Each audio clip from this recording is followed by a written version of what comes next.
Guys, nagluto tayo ngayon ng cake. So, ang toppings natin dito ay nuts. So, ayan. Hindi ko na siya guys binidyo kanina kasi alam nyo naman si Inday, busy sa umaga, lalo na kapag Friday. So, ayan.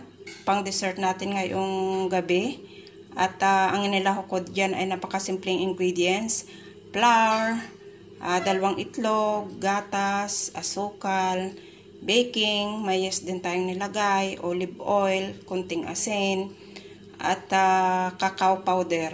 So, ayan, nilagyan na natin ng toppings na nuts. Guys, napakasimpleng uga o cake ang ating ginawa. So, ayan. So, kanina natin ito inilagay sa oven with 45 minutes. Luto ng ating cake. So, napakasimple. So, itry natin ngayon guys na tikman ang ating nilutong cake. So, ayan.